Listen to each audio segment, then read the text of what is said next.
And we are live. Hello, everybody. This is Tabletop Junkie coming to you from my channel, Tabletop Junkie, doing a review on Star Trek Adventures, the Science Division book. Now, most of you guys do know I'm a big Trek fan. Perhaps I should say that in my name tag. So today we are going to talk about the Science Division. We've already talked about the Command Division and the Engineer Division. So now we're going to talk about Sciences and Medical, the blue shirts. Yay, blue shirts.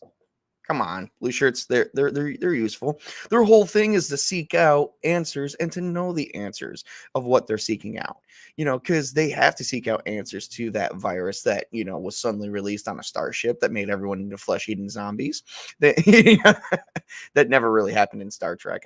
I just added in a couple science fiction things. The point is they're supposed to seek out information and to get a hold of the information so they can best combat anything such as maybe a enzyme that grows naturally in soil that is making plants poisonous. Yet plants weren't always poisonous. It's a form of evolution of plant life on a certain planet. Who knows? For medical, to treat certain wounds, to treat certain diseases, certain ailments. That's how everything starts out is, you know, that's how everything basically starts out with sciences and stuff. So to basically go into a bit more, the book does start out with a bit of a history about the medical division. You got a small brief introductory about the science and medical divisions and departments, and it tells you, you got to me it's just a nice introductory. It even tells you a bit about the contents of the books for the introduction, and the name of the introduction once again is To Seek and to Know. It's got some really nice stuff in here. It has a breakdown of each division in each section. Tells you where medical and science begins, and tells you where they all end at. So, getting into the departments, we do go and bit through the book that tells you the difference between science and medical. Science is to find answers to things, while medical is pretty much to treat other beings. Both alien and non-alien alike, depending. Well, I always found that word subjective in Star Trek, because if you have a denobulin treat a Vulcan, is it two aliens treating alien? I mean, alien treating alien, because technically to humans, they would be aliens, but technically to Vulcans, we are the aliens. So, like I said, they go through a lot of different context in here. They even have first contact protocols and survey mission protocols that the science and medical crew must follow as well. So they do have a lot of good stuff there. Moseying on down. Like I said, we talk about the departments, and then we move into Starfleet Sciences, where they talk about they just talk about more about the science division, about how science vessel works, science outposts. Basically, these are areas that are controlled by science officers more than command officers. And if they are a command officer, they come from a science background. So they were a blue shirt, then they upgraded to a red shirt. However, I kind of believe like there was one time someone was doing a fan-based Star Trek website, and on the Star Trek website, they still had blue shirts could be captains too. Yes, they have to have a form of command, which would transfer them into a red shirt, but they said, well, technically, if your primary is still science, but you learned how to take command, you could be promoted to captain, because there are certain ships and vessels that are basically pure science and medical vessels, and they are ran by command officers that come from the science and medical background. But in Star Trek, if you come from the science background but you have command of a vessel, you came from the science background but you transferred to being a red shirt. Of course, that's in the 24th century. In the 23rd century, it's technically going from blue to yellow, and technically speaking, engineers were the red shirts. But point is, you would have to switch divisions. And so we're going to mosey on down through more of the book. I love some of this concept art we have here, because we are now going through the medical part, where once again, this does give a bit more in depth on medical and science divisions and, the difference between them. And then you even have the Starfleet Academy and the Science Division and how that works. They do have a lot of information here. And then they do have Science and Medical School, which basically is like every other thing. It's an alternate life path. We've mentioned that in the previous books that when you go through the schools for each one, these books also give out alternate life path decisions as well as alternate traits and disciplines and how they would work in the way that the division of we're seeing, like how security would work in a command way, and how command would work in a security way, and then how security works for science, and so on and so forth, or medicine. I do love and I do miss some of the 23rd century uniforms, because here are some of the, let me show you guys some of the concept art that I'm looking at here. We are going through the medical, but here we have let's see here. I don't have any audio, so it doesn't matter. So here we actually have, as you can see, we got some concept art right here of a bunch of science officers surveying a planet. And look at this. You got this, what looks to be a beautiful Vulcan is checking out this little egg-like plant. I like that. I like that. Let me see if there was, let me show you some past one. And once again, this is just going a bit more into the science division. Look at that. You have, you've got multiple different species doing a science experiment while talking about the Vulcan Science Committee.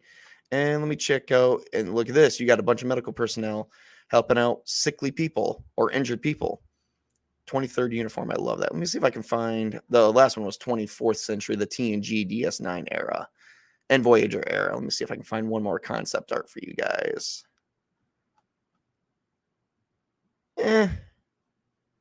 Not really sciencey. I think they just tossed it in there. It doesn't, I don't think this art really belongs there, but that's just my argument on that.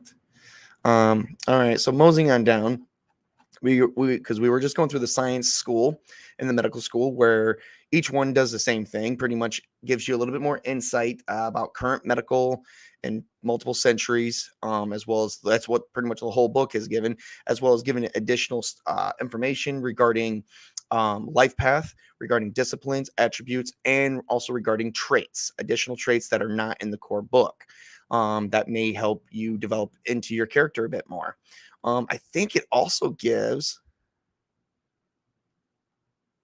alternate focuses. That is awesome. Yeah, I don't know if we do get alternate focuses in the past books. I think we do too.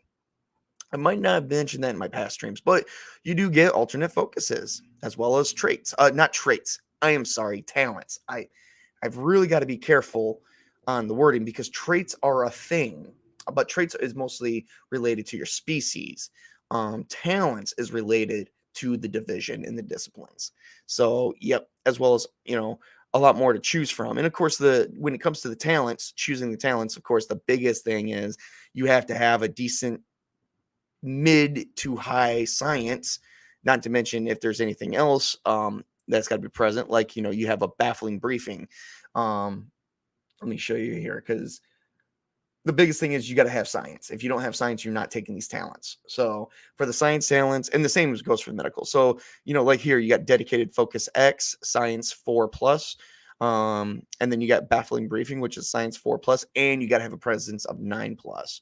But the biggest thing for this is you got to have a decent science score discipline.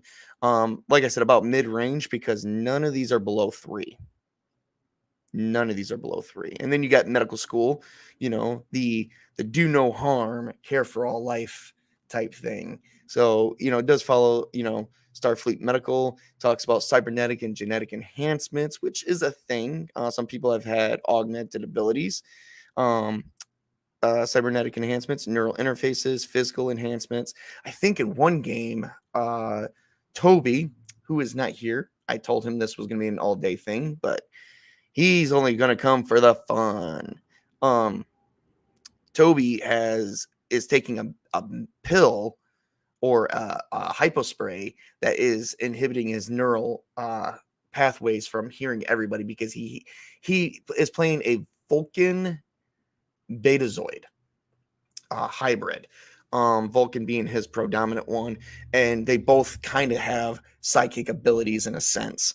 One has psychic abilities where they can't really read thoughts. They can know when something's going on, and then the other one is like they're they can be empathetic or something because they can read the surface emotion. And then one has something else where you could read thoughts. So he's got all that kind of going on. And I figured that would be kind of sensory overload because we've never had a Vulcan Betazoid hybrid in the actual series. So we don't know how that would work. So I told him, play up your character how you want. And he's given his character so much flavor, as well as the Witch King, or, the esoteric of nerdity. Really needs to go with the name. We'll still call him the Witch King. And it actually has some alternate life paths for creating a medical character.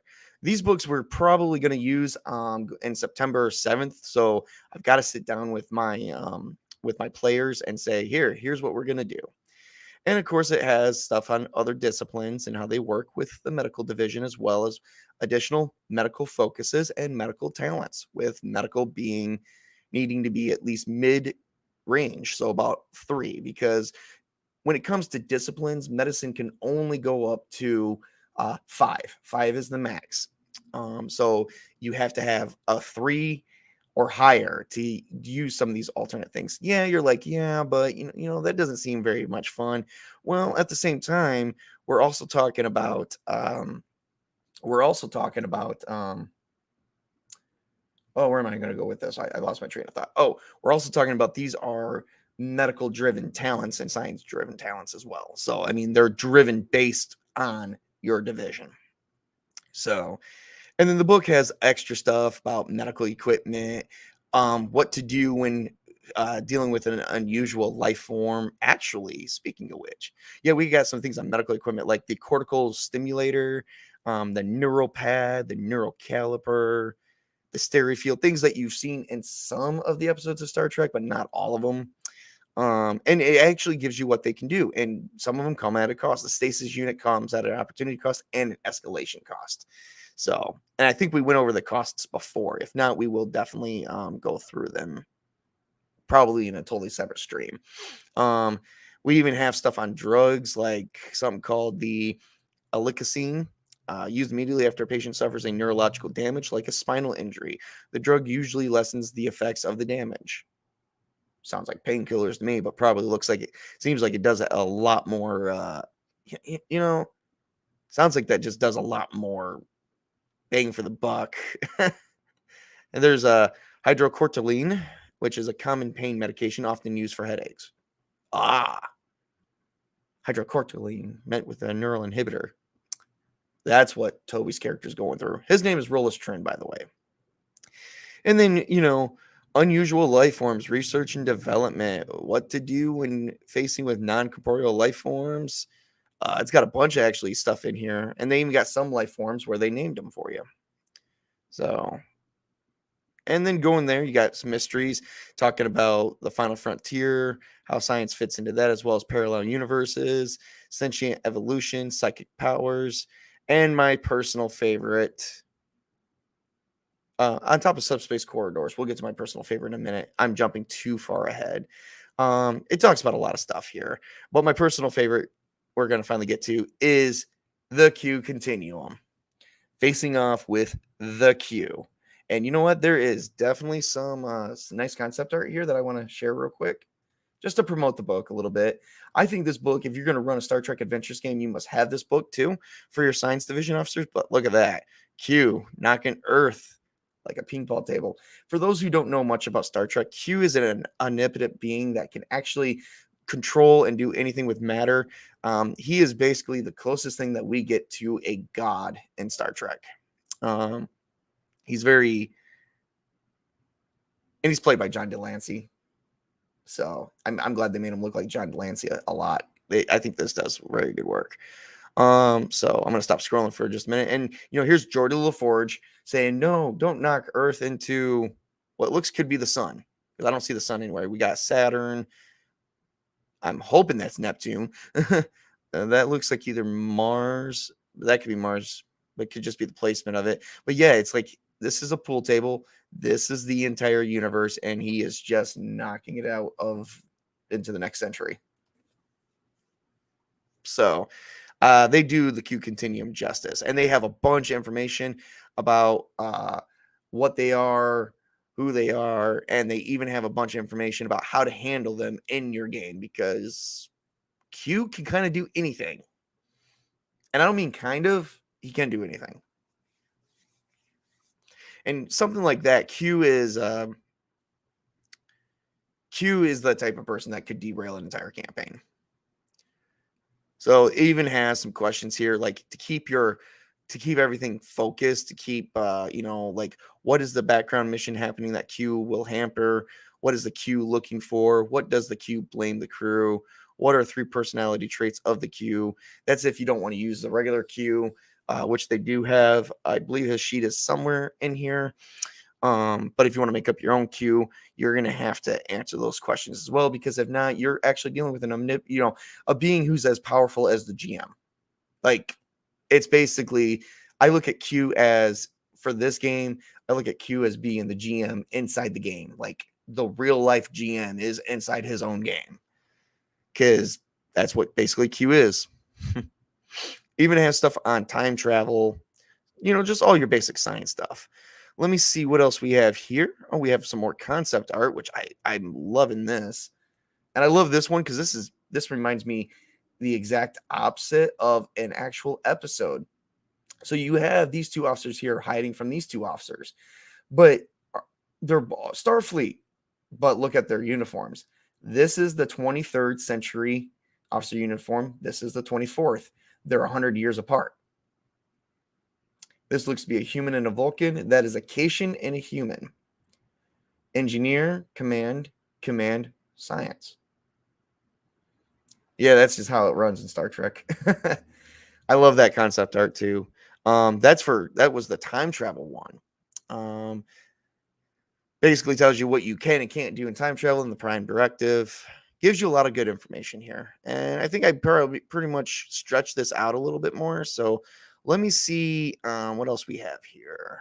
Let me see what we covered here real quick. I have a sheet. We covered the introductory information on science division characters, as well as medical. Think we just covered research and development. Now we're going to talk about a few things here regarding using the science division book. It does have let me see here. I think that's actually what we're in now. It actually has what looks to be about 25 pages worth of reading. And what they do cover is the science department, medical department storylines separately, spatial and planetary phenomenons, basically how to create, I think that's basically create your own planet, as well as the one thing that we don't cover on its own, but it is part of sciences, is being a ship's counselor, which does talk about that here. So basically, the spatial and planetary phenomenon basically tells you, okay, what a class 1, class 2 phenomenon is, what a class N and class V planet is, the difference between spatial storms, black holes, neutron stars, pulsars. So it covers basically everything that Star Trek would have in space, and even probably cover some realistic stuff too. Because, Star Trek was based off of scientific theory. So, and then it basically has a section for the ship's counselor, because ship's counselor is generally a science division officer. Deanna Troi was a science division officer. However, I don't think she went to the academy per se. She was a counselor from her own background. So she wasn't exactly a requisition officer, but I think she did become a requisition officer after a while. So it basically talks about how to act like a ship's counselor and stuff like that. And then we have a whole section on creating your own set of aliens that you can use in your own game. That's basically for your game only. So yeah. And then the next thing after that, going through all that, and it basically covers it like its own, tells you how to come up with traits and everything. And it has everything. And then we have hostile environments and hazards, such as decompression, freezing, circulatory failure, low toxicity gas, and it tells you how that works, and tells you what it does and how it works mechanically. So a lot of good information here. And then once again, like every other book, we have the science and medical personnel. So we have Dr. Richard Daystrom, who was not part of, helped created the Daystrom Institute, but he was never part of Starfleet, I don't think, directly. He was just a very renowned science person from the Star Trek universe. And then we actually have, we even have Dr. Noonien Soon, which is a major NPC. Looks like Data, legendary scientist, has 9 lives. Wonder why? Probably because he's still alive. I don't remember him dying off that quickly either. So,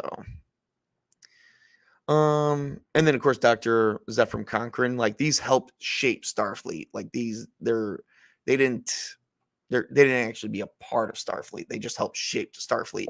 Starfleet does use the Daystrom Institute for science division. Zephram Cochrane did create warp drive 300 years before the 24th century.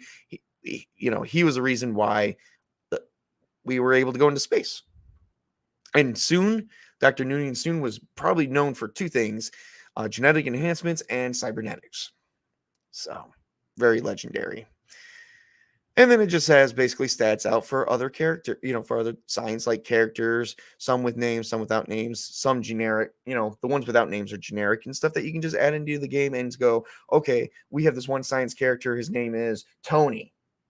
We're just going to name him Tony. Okay, we don't know why. His name is just Tony. And you got some basic stats that you can use. So, the science division, I think, is that this book is very much a must buy, especially if you're going to use the other ones, because you can't buy one division book and not use all of them. All the division books have very much good information, especially the science division has, like I said, the Q continuum. Tells you the difference between the planets and phenomenons and a bunch of other good stuff. So that is everything I have here today. Nobody really said anything too much in the chat, so I didn't have to stop. A couple things I do want to say is I've been showing off my new intro as of late. You have to thank my good friend Jace Fox for everything, because he does help me out with a lot of that. The guy is a great guy. He thinks I glorify him too much. I don't think I glorify him enough. And you will see me over at 540 Studios on usually Mondays, Wednesdays, and Fridays. And then also with Sparta Chris. So here's his channel. I will be having the channels in the description. So if you like what I do, please leave a like and subscribe to my channel, as well as subscribe to their channels. They have really good stuff. They do talk about a lot of good stuff. I think most informative. Some people may find it controversial, but I mean, it's I like to think I add in a bit of flavor to the point of, kind of like the neutral side. Like, I just don't personally like it. I don't care what everybody else does, stuff like that. And of course, anytime that we see Toby, say hi to Toby for me. And the last one, I still call him the Witch King, but he did change his channel name. I don't know if the link has changed. I will have to check that, but I will have the new link posted in the description as well. And if it does change, I will be pulling that out for you guys. So I do apologize for that. We do have another stream going to be happening here. I think I'm going to be doing about 12:30. So give me an hour. That way I can get something to eat. Like I said, today is my streaming marathon. So we will be having some more streams later on. So please tune in to Tabletop Junkies channel today, which is me. Tune in to my channel. If you like what you hear, like what you see, please like and subscribe. Have a great and wonderful day, everybody. We will be back here in about an hour doing other streams. So enjoy your happy Sunday. And oh, by the way, I forgot to say this. Happy Father's Day for those who are fathers. I am a father. My son and I spend every day together, so it's all good. If he's like, Dad, I don't want to spend time with you today, but happy Father's Day, I'd be like, I still love you, So, all right, you guys have a great and wonderful day. And, oh, check this out. I do have something new, so stay tuned.